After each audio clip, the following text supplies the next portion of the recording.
This is the Sleep Historian. Each night we explore the echoes of the past, stories told slowly to calm the mind and ease you towards sleep. If you enjoy these quiet journeys through time, please like and subscribe, and let the next story begin. Before the uniforms, before the marches, before the gun smoke settled into memory, there was a country quietly dividing. You stand in a landscape of early morning mist, drifting across open fields. The year is 1860, and the United States feels stretched between two ways of life. Farms rest in silence, fences damp with dew. Telegraph poles line empty roads, wires humming gently in the cool air.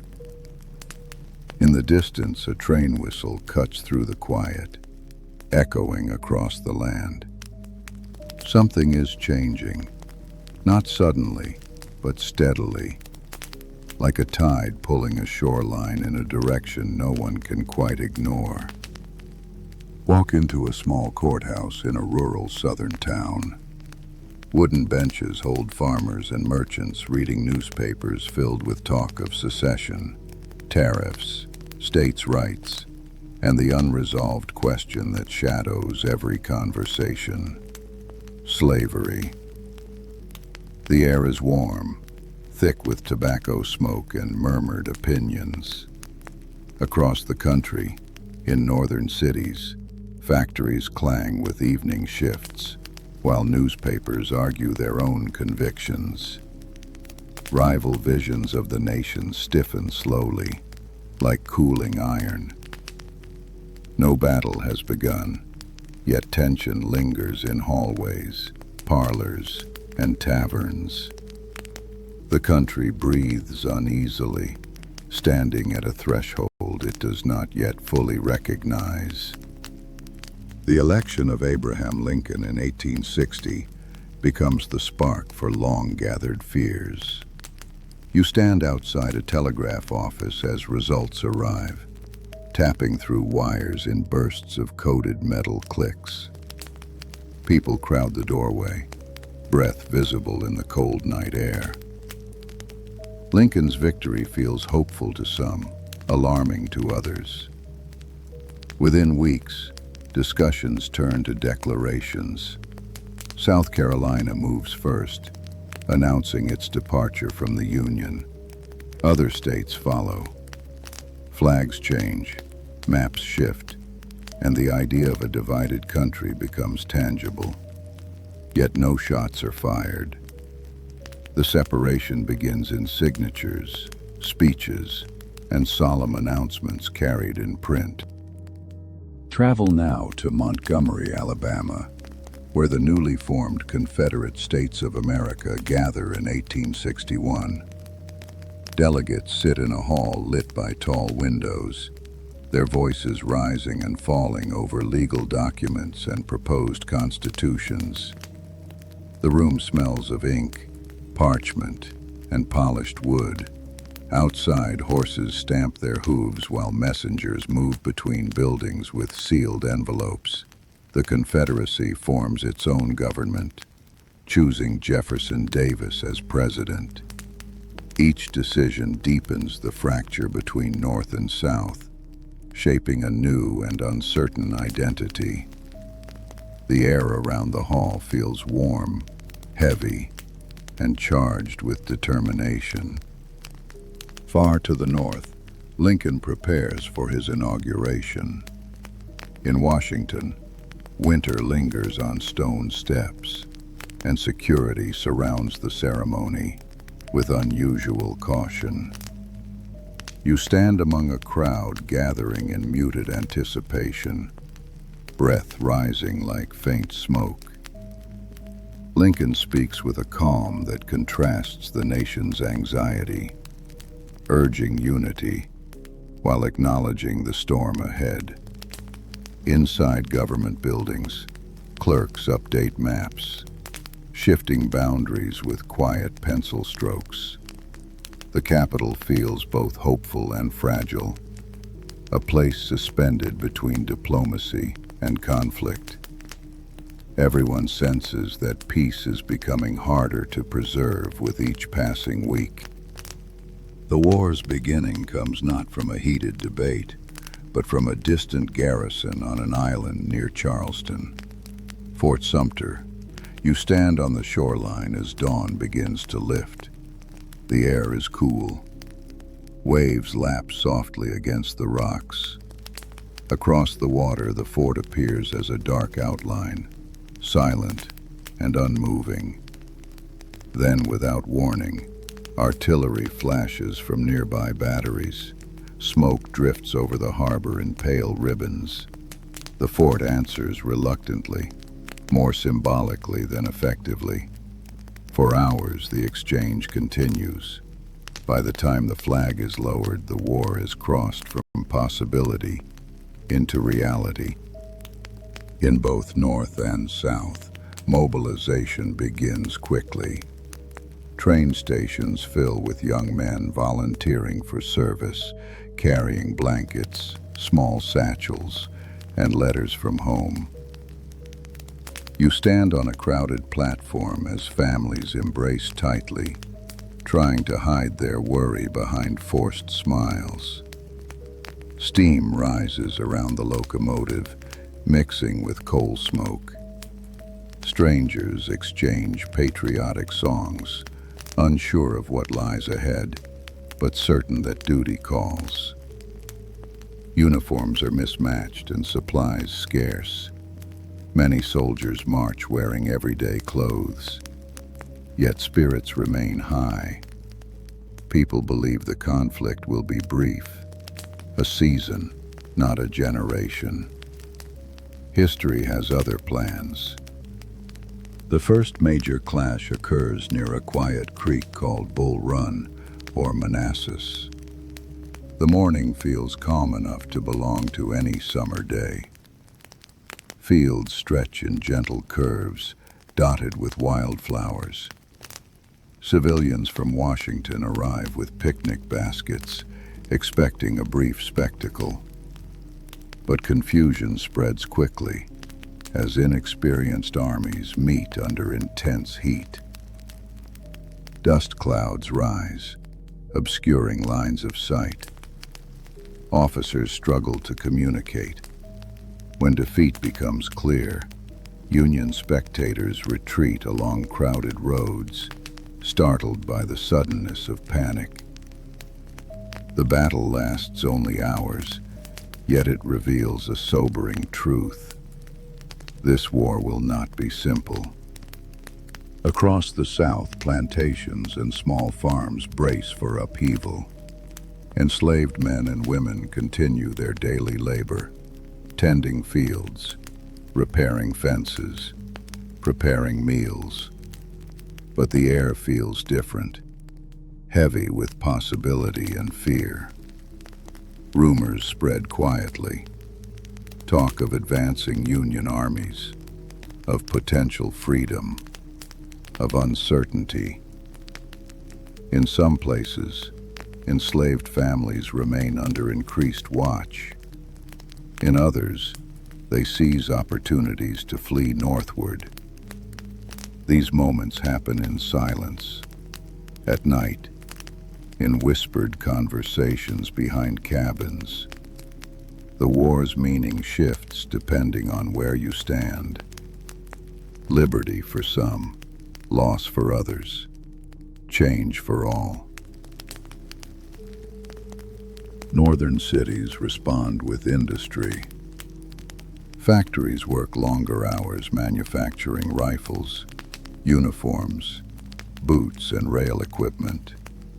Smokestacks send gray plumes into the sky. You walk through a warehouse where crates are stenciled with regiment numbers before being loaded onto wagons. Workers wipe sweat from their faces with soot-stained sleeves. Telegraph lines crackle with constant updates between generals, governors, and supply officers. The Union's strength lies in its capacity to produce and transport, rails linking city to city in a network of iron. The machinery of war grows louder each week, shaping a new rhythm across the North. By 1862, the war expands across rivers, mountains, and coastlines. In Tennessee, the capture of Fort Donelson signals the Union's first major breakthrough. You stand near the frozen Cumberland River as troops march past, their breath fogging the air. Boots crunch over brittle ground. The surrender feels quiet, almost anticlimactic after days of harsh fighting and cold. Nearby, small fires burn as soldiers warm numb hands. The news travels quickly by telegraph, boosting morale in northern towns. Yet the scale of the conflict grows clearer. Victories come with heavy cost, and the path ahead remains long and uncertain. On the Mississippi River, gunboats move steadily through broad, muddy currents. Their paddle wheels churn the water into swirling patterns as smoke billows from funnels. You stand on a bluff overlooking the river as a flotilla approaches an enemy fort. The scene feels both calm and intimidating. Slow-moving iron shapes heading toward defended shores. Naval warfare begins to redefine the conflict, using armored hulls and heavy artillery capable of reshaping battles. Control of the Mississippi becomes essential, linking distant parts of the Confederacy. Each mile of river feels like contested territory, carrying strategic weight far beyond the water's gentle flow. In the Eastern Theater, the Union's Peninsula Campaign attempts to approach Richmond by moving up the Virginia Peninsula. Spring rain turns roads to mud. Soldiers step carefully, boots sinking into soft ground. The landscape is lush, tall grasses, thick forests, and humid air filled with insects. Campsites glow at night with the light of campfires, where men boil coffee in tin cups and write letters home. Despite moments of quiet, tension surrounds every march. Skirmishes flare without warning, testing nerves and leadership. Progress feels slow, swallowed by geography and the complexities of coordinating large armies across difficult terrain. Further west, the Battle of Shiloh reveals the war's growing intensity. The Tennessee woods seem peaceful at first, morning fog drifting through trees, birds calling softly. But beneath the canopy, armies collide in chaos. After the battle, quiet returns, but the landscape feels altered. You walk along a small clearing where soldiers gather themselves, exhausted and silent. A chaplain offers water from a tin cup, his hands trembling slightly. Nearby, officers study maps with solemn expressions. News of Shiloh spreads through newspapers, shocking those who believed the war would be brief. The nation begins to grasp the conflict's magnitude. As the year progresses, enslaved people across the South confront new possibilities. Some escape behind Union lines, guided by the North Star, or by whispered directions shared among trusted friends. You follow a small group moving cautiously through a forest at night. Leaves rustle beneath their feet. Lantern light is avoided. When they reach a Union encampment, soldiers offer blankets, food, and passage to safety. These individuals, once considered property under Southern law, become contrabands of war. living symbols of the conflict's deeper purpose. Their journeys reshape the moral landscape of the nation, one quiet step at a time. Lincoln recognizes the shifting meaning of the war. In his office, papers cover the desk, casualty lists, military reports, letters pleading for action. A draft of the Emancipation Proclamation lies among them. The room is dim, a single lamp illuminating his thoughtful expression. After months of deliberation, he issues the preliminary proclamation, declaring that enslaved people in rebelling states will be freed if those states do not return to the Union. The announcement sends ripples through the country. Some celebrate, others condemn. But the war now carries a clearer moral compass, pointing toward freedom. When the final Emancipation Proclamation takes effect on January 1st, 1863, celebrations erupt in some northern cities. Church bells ring through cold morning air. Families gather inside warm sanctuaries where ministers read the proclamation aloud. You stand among them, feeling the weight and hope of the moment. In southern states still in rebellion, the news spreads quietly among enslaved communities. By whispers, by Union soldiers, by Union proclamations nailed to courthouse doors. Though freedom is not immediate everywhere, its promise becomes real. The war acquires new purpose, not just preserving a nation, but transforming it. The Union begins recruiting black soldiers into regiments such as the 54th Massachusetts. Training grounds buzz with discipline and determination. You walk along a drill field where men practice rifle movements with steady focus. Their uniforms are crisp, boots polished despite the dust. Officers shout commands that echo across open yards. At night, fires burn in neat rows as soldiers share stories, sing softly, or read by candlelight. Their participation challenges prejudice and proves their courage repeatedly on the battlefield. The war becomes not only a struggle for territory, but a fight for recognition, dignity, and full citizenship. The summer of 1863 brings turning points. In a quiet Pennsylvania town called Gettysburg, roads converge like threads on a loom.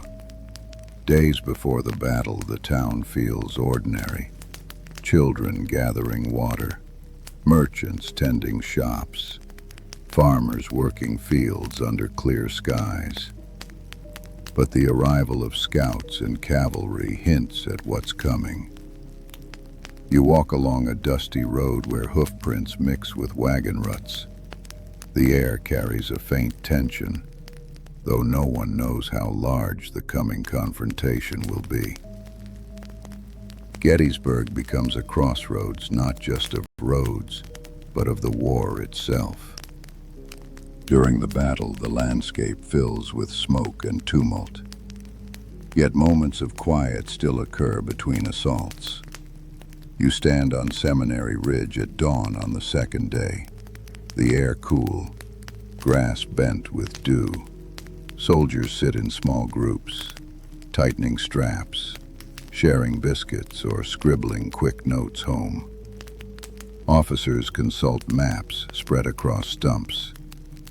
In town, residents wait nervously behind shuttered windows, listening to distant rumbling. The scale of the battle grows with each hour.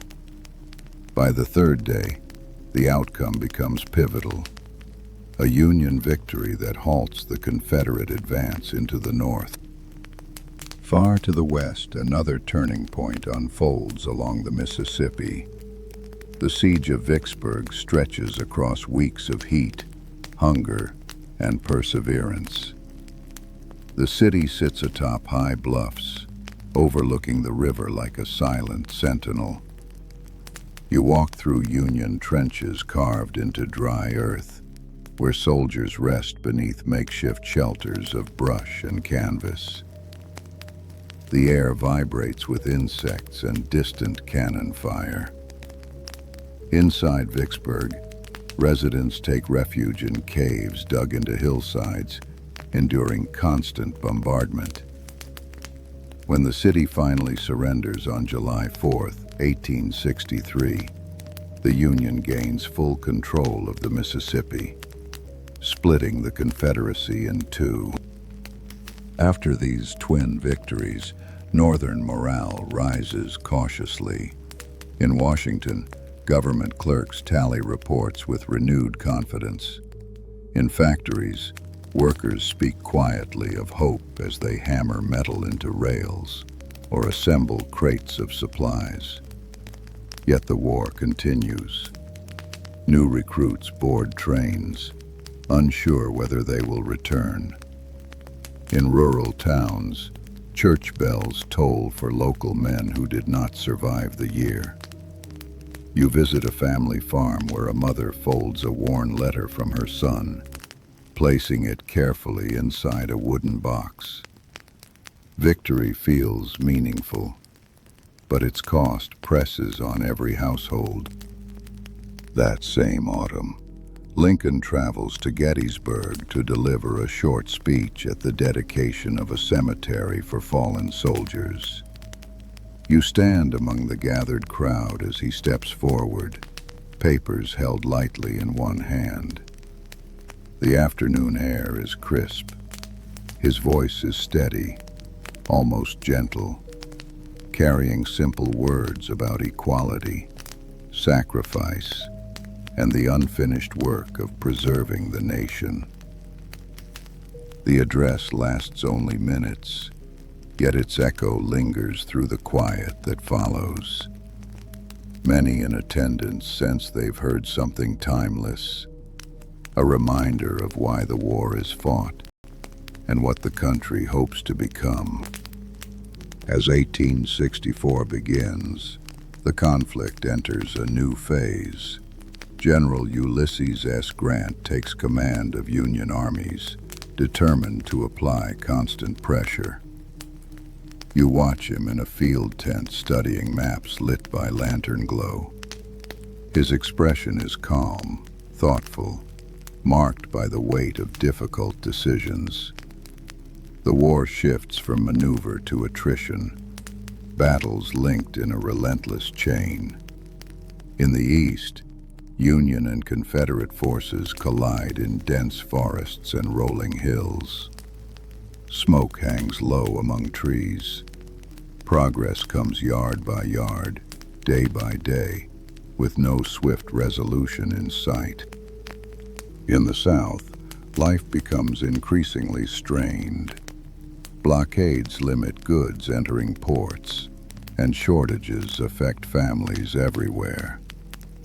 You walk through a small town where shop shelves sit half empty. Women wait in long lines for flour or salt, hoping today's supply will last. Children wear mended clothing passed down from older siblings. Newspapers shrink in size as paper becomes scarce. Yet community bonds strengthen. Neighbors share what little they have, organizing relief gatherings or sewing circles for soldiers. The war reshapes daily life not through explosions, but through small, persistent deprivations carried quietly over months. By late 1864, hope and fatigue exist side by side. Union forces advance gradually. Confederate armies resist fiercely. You stand on a quiet ridge, overlooking a valley where campfires flicker in scattered clusters. The sky above is wide and cool, stars appearing one by one.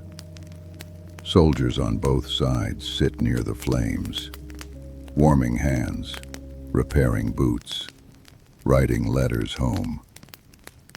Some speak softly of peace, unsure when it will come. Others remain steadfast, convinced the cause still deserves sacrifice. The war nears its final chapters, yet the path forward feels uncertain, shaped by endurance rather than sudden shifts. Sherman's advance through Georgia begins in the autumn of 1864.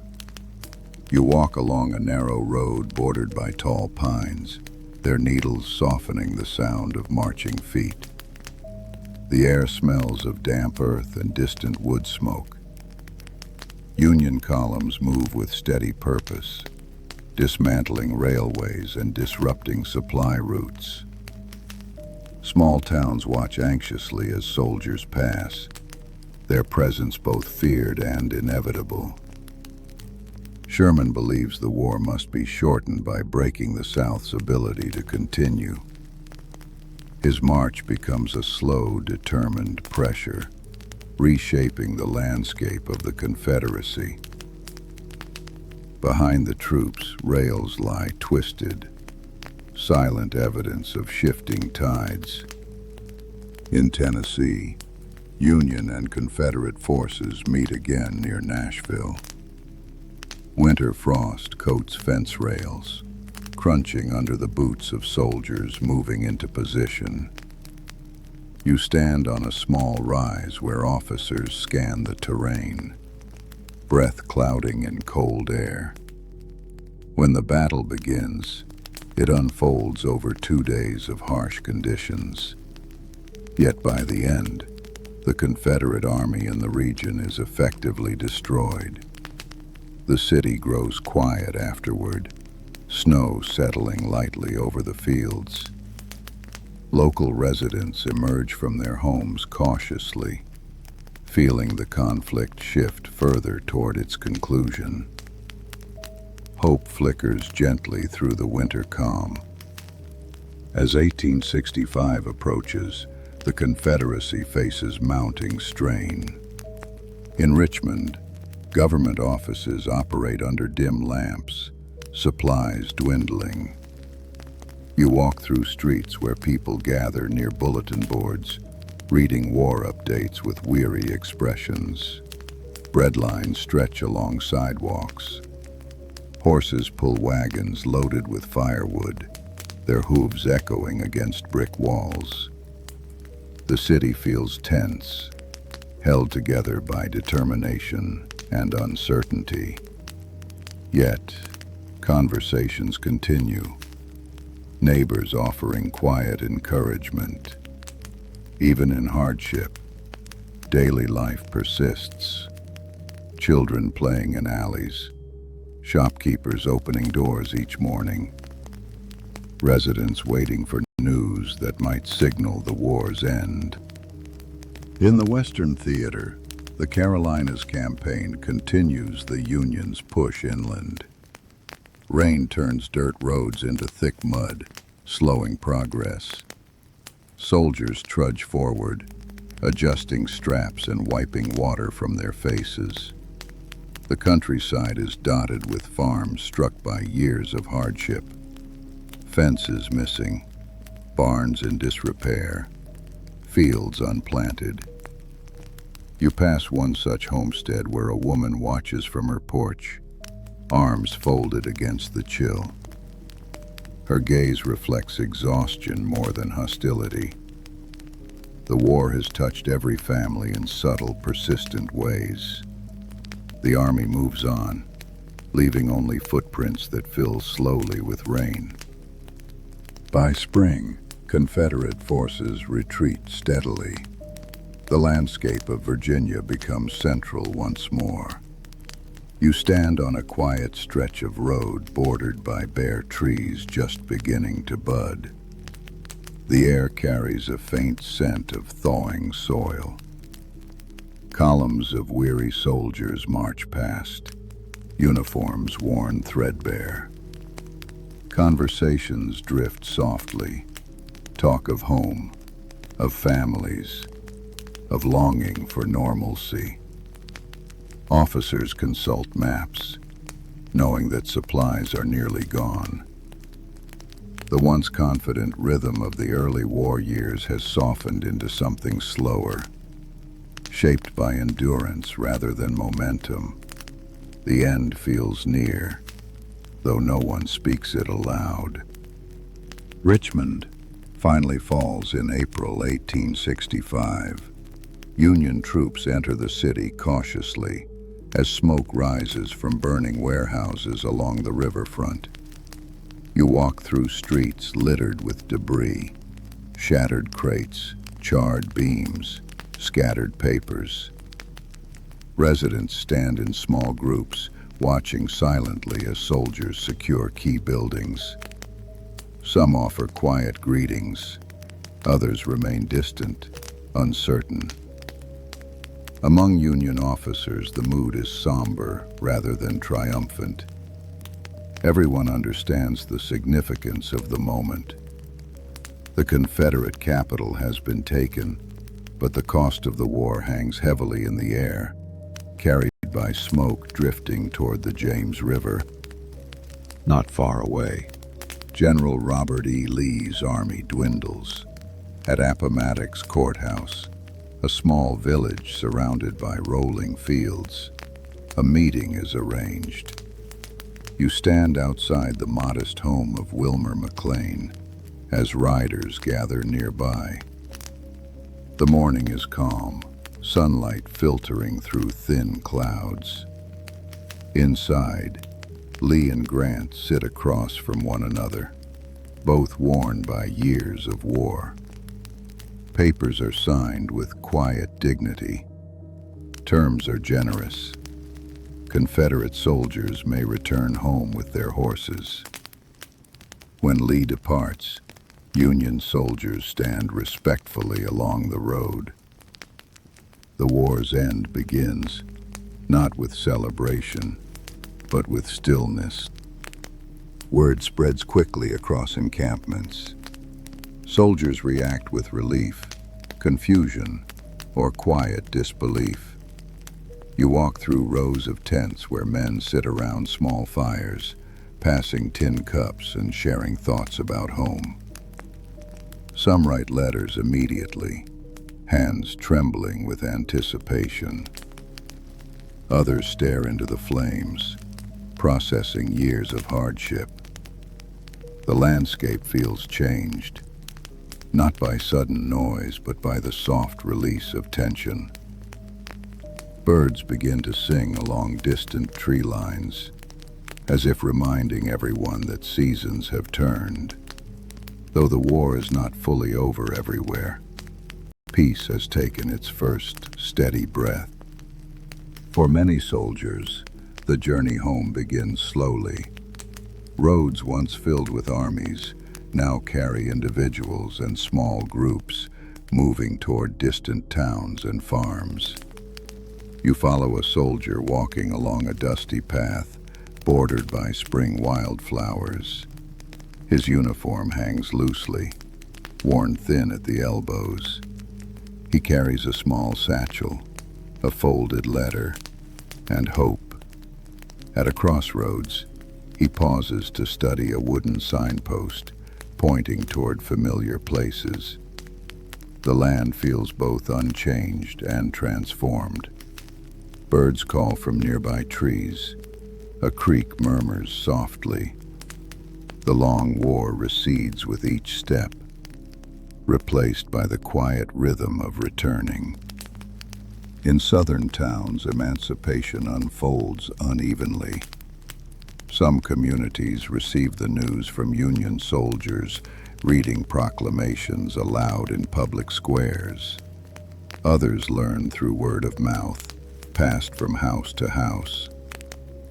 You stand in one such square as a soldier unrolls a document, his voice carrying across the crowd. People listen in silence, some astonished, some cautious, some openly joyful. Families embrace, tears glistening in the afternoon light. The moment marks the beginning of freedom, though the path ahead remains uncertain. Freedom arrives not as a single event, but as a series of small, profound steps toward a new life.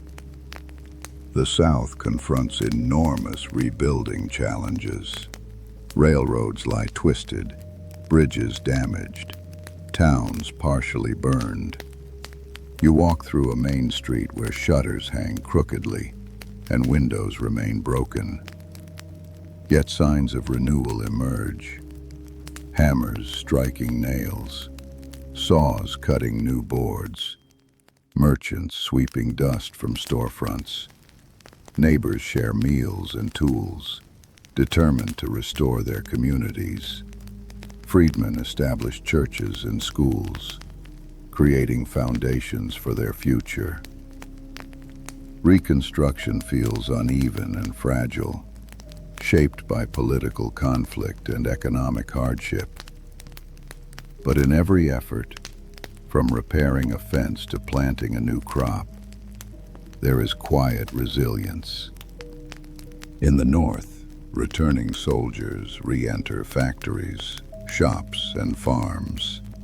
Cities hum with activity as industries shift from wartime production to civilian life. You walk along a bustling street where trains whistle at station platforms, carrying passengers instead of troops. A blacksmith wipes steel filings from his apron. Children run past holding newspapers with bold headlines. Peace declared, yet grief remains present. Families hang framed photographs of lost loved ones on parlor walls.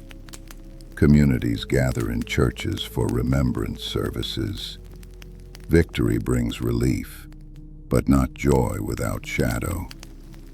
The war's absence is felt as strongly as its presence once was. Former soldiers struggle to reconcile memories of war with everyday tasks. On a quiet farm, a man repairs a fence while thinking of friends who did not return. He pauses, leaning on his hammer, listening to wind move through tall grass. Nights feel different, less tense but filled with reflection. Some veterans meet in local halls to share stories, finding comfort in familiar experiences.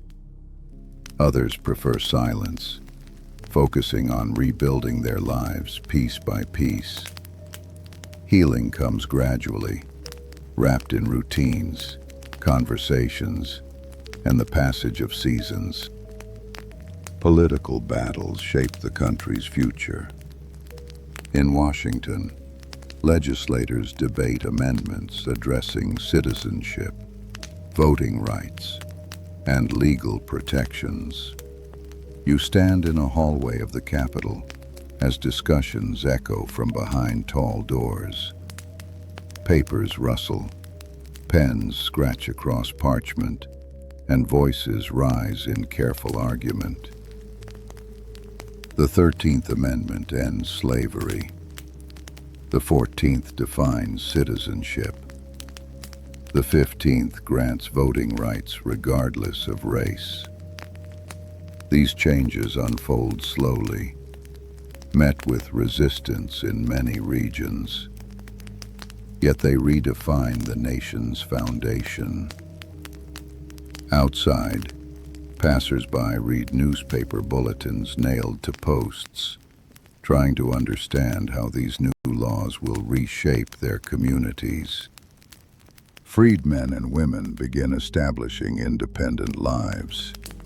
You visit a small settlement where families build cabins, plant gardens, and open schools taught by local teachers and northern volunteers. Children recite lessons beneath the shade of a large oak tree, their voices bright and determined. Women sew clothes for the community. Men repair tools and carve new walking paths through the woods. Challenges persist. Limited resources, prejudice, uncertain legal protections. But progress is visible in every small accomplishment. The community grows from shared effort, hope, and a collective belief in a better future. Throughout the country, monuments begin to rise. In town squares, marble statues depict soldiers standing watch. In cemeteries, rows of white stones mark resting places. You walk through one such cemetery at dusk, the air cool and still. Lanterns glow softly along the paths. Families leave flowers at headstones, whispering names into the evening air. These spaces become places of memory, quiet reminders of sacrifice, division, and the fragile work of reconciliation. The nation carries its scars forward, learning how to honor the past while moving toward a more unified future. By the late 1860s, railroads expand across states once separated by conflict.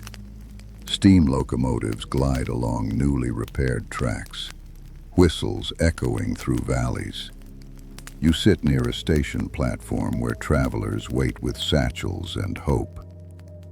Reconstruction officials, families seeking new opportunities, and former soldiers all board the same trains. Conversations blend quietly. Talk of crops, wages, politics, and plans for rebuilding.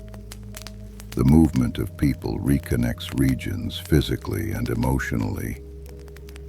As the engine releases a long, steady exhale of steam, the station feels like a symbol of renewed connection, carrying life forward on parallel steel lines.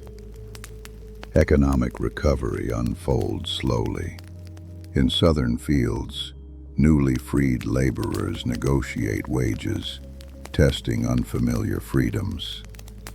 Cotton returns to markets, though in smaller quantities. In northern cities, factories retool to produce farm equipment, household goods, and steel. You walk through a workshop where a machinist shapes metal gears on a turning lathe.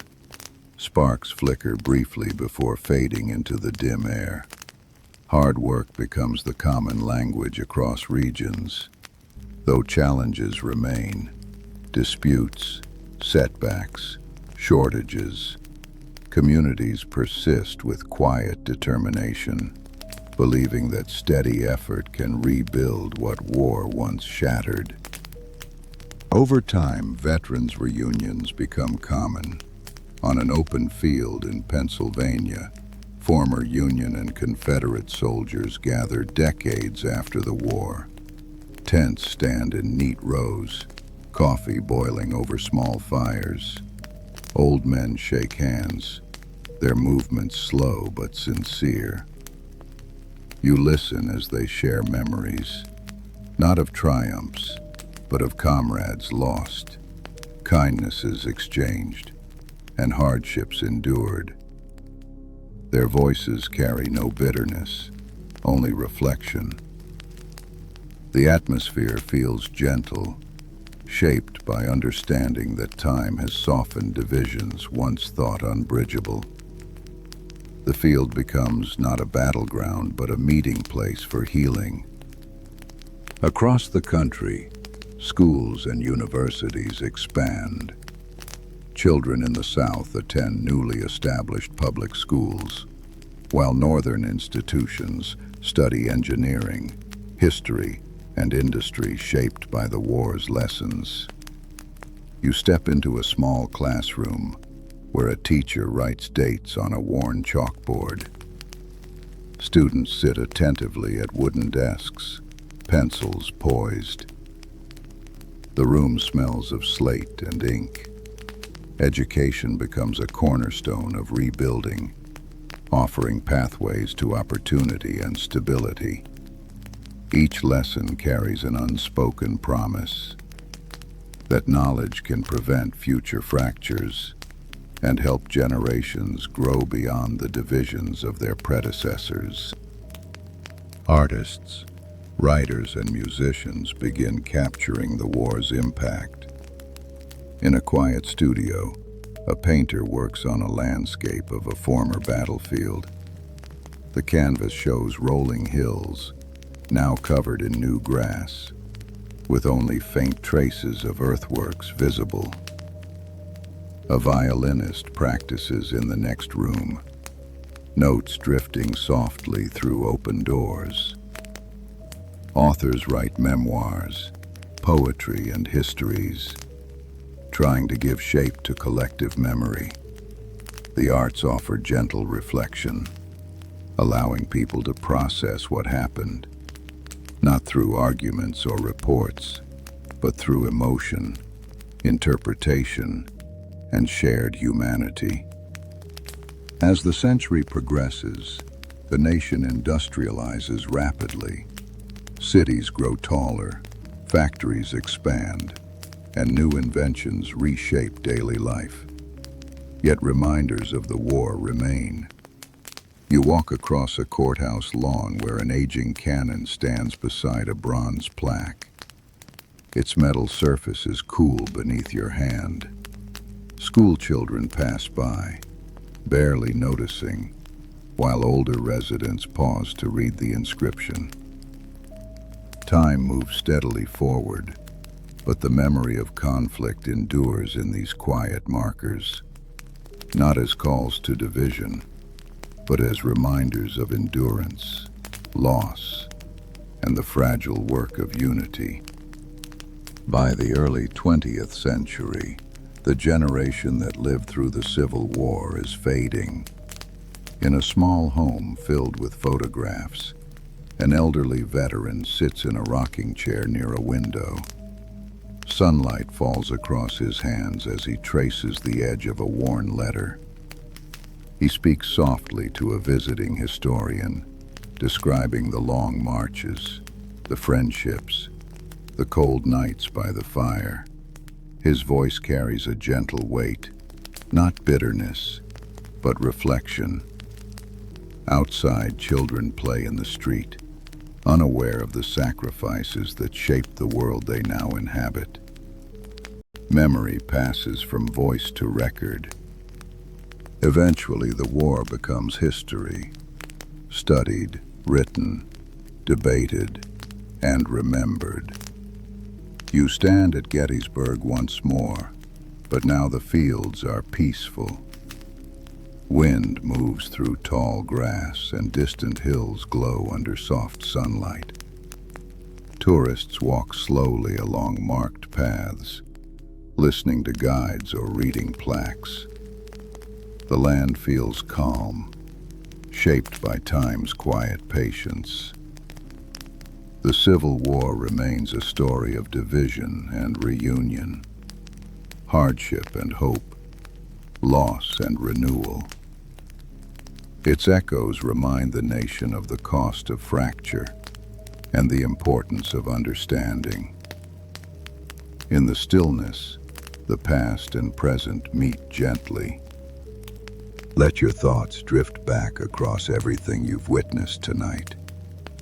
Quiet fields before the storm, telegraph lines humming with distant news, soldiers gathering under cold mornings, writing letters by dim candlelight, families waiting on porches, listening for word from loved ones, moments of freedom arriving like steady dawns, landscapes scarred, then slowly rebuilt with patient hands. The Civil War reshaped a nation not with a single event, but through countless small decisions, sacrifices, and hopes. Let those echoes soften now, merging into a single calm memory, a reminder of how fragile unity can be. and how resilient people often are. Return now to your own room, far from distant marches and weary camps. The walls around you are steady, unmoved by conflict or time. Outside, the night rests quietly, its darkness gentle and familiar. Let the story fade like smoke rising from an old campfire, dissolving into cool air. You are safe, warm and grounded, with nothing left to prepare for. Allow each breath to settle, slow and soft, carrying the weight of the day away. Let sleep come easily, like a peaceful morning after long unrest. Calm, restorative, and yours to drift into without effort.